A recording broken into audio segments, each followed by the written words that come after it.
Radhe Radhe friends. तो आज की वीडियो में हम जानेंगे टाइप्स ऑफ पोइट्री यानी कि कविता के प्रकार। ये एक बहुत ही ज़्यादा इम्पोर्टेंट टॉपिक है और आप सबको भी पता होना चाहिए। जो कविता होती है वो कई तरह की होती है। केवल हम कह देते हैं कि ये कविता है, लेकिन उसके भी बहुत सारे प्रकार होते हैं। हिंदी और इंग्लिश दोनों में बताऊंगी, जिससे हिंदी और इंग्लिश दोनों लैंग्वेज के स्टूडेंट इसको ईजिली समझ सकें। तो देखिए, यहाँ पे मैंने कविता के कई सारे प्रकार लिखे हैं, टाइप्स ऑफ पोइट्री लिखे हैं। इनको हम वन बाय वन पढ़ते हैं और समझते हैं। तो सबसे पहले आता है बैलेड। इट मीन्स गाथा गीत। गाथा गीत का मतलब होता है हम जिसमें किसी की गाथा गाते हैं। ठीक है, वो आपके गाथा गीत यानी कि बैलेड कहलाते हैं। जैसे कि कोई नैरेटिव पोयम या फिर कोई रिदम, ठीक है, वो आपकी गाथा गीत या फिर बैलेड कहलाती है। दूसरा टाइप आता है एपिक। एपिक मतलब काव्य।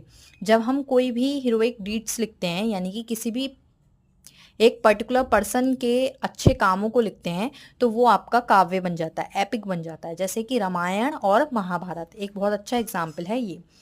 तीसरा टाइप आता है सोनेट। इसमें क्या होता है, इसमें 14 लाइन्स होती हैं, जिसमें से 3 तो क्वारंटीन बनते हैं, क्वाट्रेन जो होते हैं वो चौपाई कहलाती है, और एक होता है कॉपलेट यानी कि जिसको हम बोलते हैं दोहा।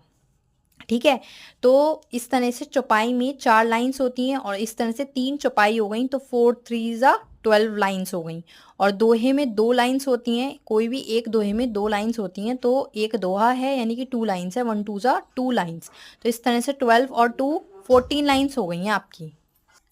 सो इस तरह से इसमें 14 लाइंस होती हैं सोनेट में। आपको ध्यान रखना है, 3 इसमें क्वाट्रेन होती है और एक कॉपलेट होता है। ठीक है, और इसका जो पैटर्न होता है वो भी आपको पता होना चाहिए। वो क्या होता है, A B C D E F G G. अब बात करते हैं फोर्थ टाइप की। जो फोर्थ वाला टाइप है वो होता है ओड।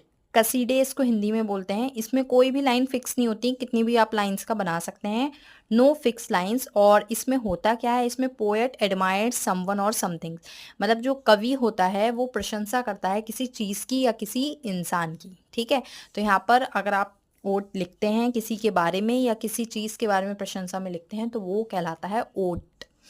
अब आता है इलेजी। इलेजी मतलब लोकगीत। लोकगीत क्या होता है, mourn and lament on death of any person. किसी भी पर्सन की डेथ पर जो लिखा जाता है, वो जो शोक लिखा जाता है, उसको हम लोकगीत कहते हैं, इलेजी कहते हैं।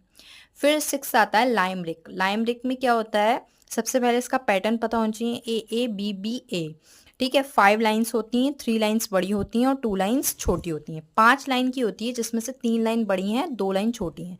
अब 3 लाइन कौन कौन सी बड़ी होती हैं, पहली, दूसरी और पांचवी बड़ी होती है, तीसरी और चौथी छोटी होती है।